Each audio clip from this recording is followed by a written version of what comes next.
Bonjour à tous, que la paix du Seigneur soit avec vous, que l'Éternel soit avec votre esprit. Jésus vous aime et c'est la partie numéro 2.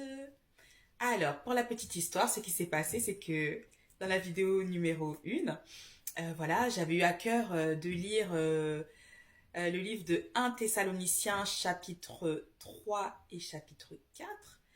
Et je me disais, puisqu'il y avait eu l'introduction poussée par le Saint-Esprit, je me disais que, bon, assurément, la vidéo sera très longue.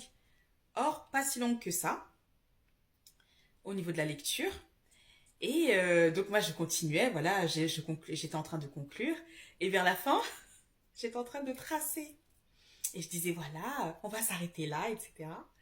Dès que j'ai dit que Dieu vous bénisse, à bientôt, le Seigneur m'a dit partie 2. Donc j'ai coupé la vidéo et ben voilà, j'ai relancé la vidéo. Et après je disais, mais Seigneur, pourquoi partie 2? Pourquoi t'as attendu que je termine et tout? Et qu'est-ce qu'il m'a répondu? Il m'a dit, mais de toute façon c'est toi, tu sais très bien que t'étais en train de tracer vers la fin,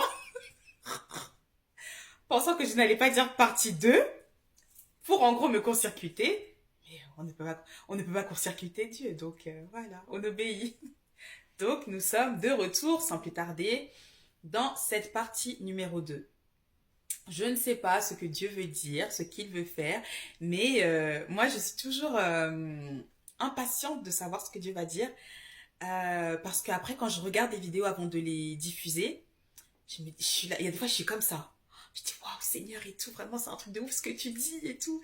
Et je me dis vraiment que c'est une grâce euh, de pouvoir laisser le Saint-Esprit se manifester, de pouvoir laisser Dieu, euh, comment dire, s'exprimer comme il le veut, comme il l'entend. Et ce sont toujours des enseignements glorieux et c'est un cadeau. Et moi, c'est un cadeau que je chéris, comme le Seigneur le sait. Et c'est une grâce. Et j'espère en tout cas que ça continue à vous édifier. Normalement, oui. Et pour la petite histoire, si vous regardez bien les vidéos, je ne mets pas d'hashtag, je n'en mets pas. Ni de pour toi, ni de... Bon, je n'en mets pas. Pourquoi? Parce que le Seigneur m'a dit que ce n'était pas nécessaire. En réalité, les destinataires véritables de cette vidéo seront présents. Voilà. Donc le Seigneur, il sait comment il fait les choses. Donc, bah, du coup, les vues varient. Il y a des fois, ça peut atteindre des 1000, des 2000. Il y a des fois, c'est 50. Oui, toute la gloire revient à l'Éternel. C'est l'objectif. La seule... comment dire, oui, c'est ça, c'est que vraiment Dieu puisse s'exprimer, que ça puisse toucher les cœurs, que ça puisse nous lancer dans notre appel, que ça puisse nous accompagner tout au long du chemin. Et le Seigneur, il sait comment il fait les choses. Quand je vois les personnes qui me contactent en privé par rapport à telle ou telle problématique, je bénis le Seigneur parce que je me dis, ouais, Seigneur, effectivement, tu sais, tu connais ton peuple et tu sais pour quelle personne ces vidéos sont faites, sont réalisées. Tu sais, tu connais ton peuple, tu connais tes enfants actuels ou en devenir. Et ben voilà, on est là pour la mission et c'est tout ce qui compte. C'est tout ce qui compte. En tout cas, pour ma part, c'est tout ce qui compte. Faire la volonté du Seigneur et que Dieu soit glorifié dans tout ce que je fais, tout ce que je dis. Et effectivement, marcher avec le Seigneur, ce n'est pas une chose facile tout le temps. Pourquoi? Parce que nous sommes dans une bataille. Le combat spirituel est réel, il existe. Le diable est déchaîné, il agit. Et plus, comment dire, plus on arrache les âmes qui sont entre ses mains, et plus il est déchaîné. Mais nous ne devons jamais oublier que nous avons déjà la victoire. La croix, c'est notre force, la croix, c'est notre puissance, et nous ne sommes pas seuls. Le Saint-Esprit vit en nous, Jésus est là. Et c'est la raison pour laquelle il y a ce verset qui se trouve dans Marc 16, verset 20, qui dit ils s'en allèrent prêcher partout. Le Seigneur confirmait la parole par les signes ou les miracles ou les prodiges qui l'accompagnaient.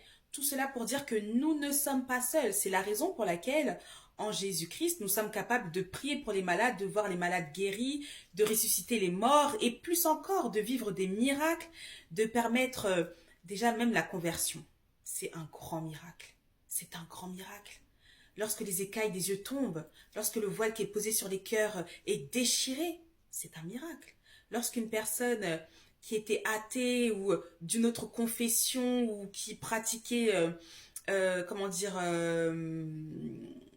qui était dans l'ésotérisme ou autre, c'est vraiment un miracle, c'est vraiment une grâce. Et voilà, c'est notre rôle à tout à chacun d'annoncer l'évangile. Euh, une personne ne se convertit pas par la force, non. C'est le Saint-Esprit qui convainc les cœurs. Nous, notre mission, c'est d'annoncer Jésus-Christ. Et le Seigneur touche les cœurs à sa manière. Et c'est la raison pour laquelle on doit vraiment avoir un cœur ouvert, que nous devons être bons, laisser le Saint-Esprit parler, s'exprimer, de ne pas éteindre l'esprit. C'est ce que Dieu nous dit. Soyez toujours joyeux et n'éteignez pas l'esprit. Cela veut dire que oui, c'est possible d'éteindre le Saint-Esprit. Alors qui parle? Qui prend la place? Nous sommes conduits par qui? Puisque nous savons qu'il y a deux forces qui s'opposent. Le bien et en face le mal.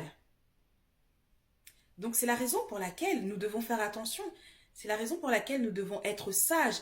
Nous devons marcher dans la vérité, dans la droiture, dans la sanctification, que nous devons marcher dans la consécration. C'est très très important. Le Seigneur viendra chercher un peuple consacré. Vous voyez un peu? Donc, oui, ce monde est attrayant, ce monde est intéressant, etc. On est dans le monde, bien évidemment. Mais nous ne sommes pas du monde. Nous ne devons pas avoir le même langage que les gens du monde. Nous devons être en accord avec ce que dit la parole de Dieu. Qu'est-ce que dit mon Dieu?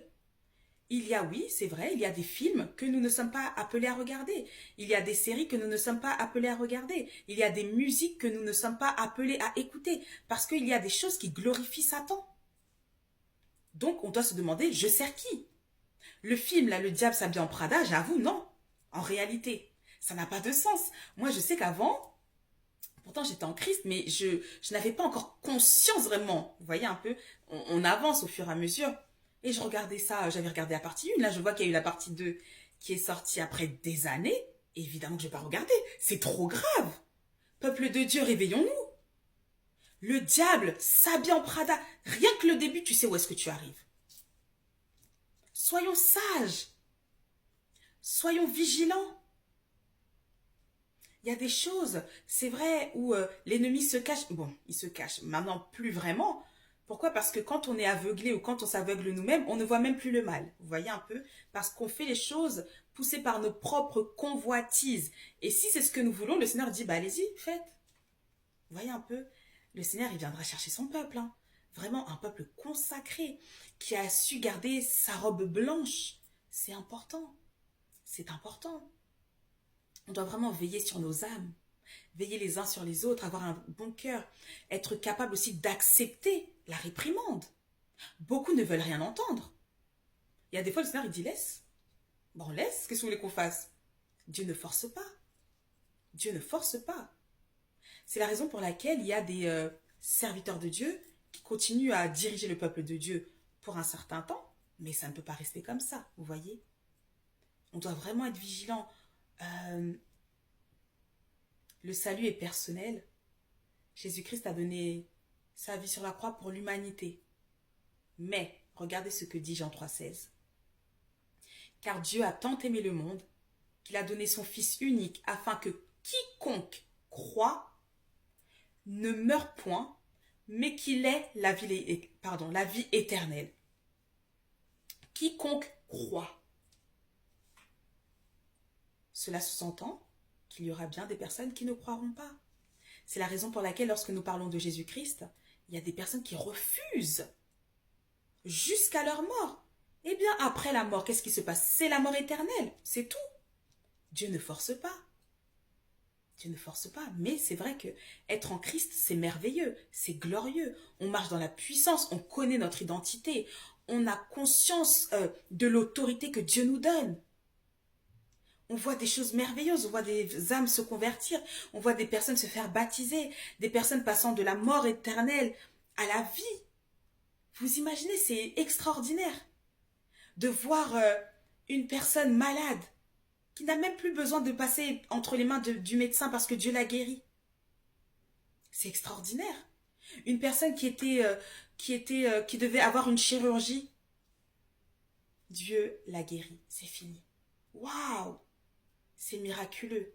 Et le Seigneur dit dans sa parole que maintenant qu'il s'en va au Père, nous ferons des choses encore plus grandes que ce que lui a fait. Or, la Bible nous dit que tous les miracles que Jésus a accomplis n'ont même pas pu être recensés, tellement il en a fait. Et les apôtres aussi, parce qu'en Christ, oui, nous faisons des miracles au nom de Jésus-Christ. Donc vraiment, choisissez le bon camp, choisissez le camp de la vérité, choisissez le vrai camp et restez-y. Soyez loyaux, envers l'Éternel, soyez fidèles. C'est ce que Dieu nous demande. La loyauté, la fidélité, la consécration, la sanctification. Laissez Dieu faire. Laissez-lui le volant. Vous serez choqués. Vous allez faire des rencontres. Non, ce qu'il y a dans la Bible, c'est la vérité. Hein. Et c'est aussi pour nous. C'est aussi pour nous. Alors saisissez la vie éternelle. Saisissez la vie que Dieu vous donne. Jésus vous aime et à très bientôt. Bye. Bon, il me dit vidéo 3 tout de suite. Ah, Seigneur. À tout de suite.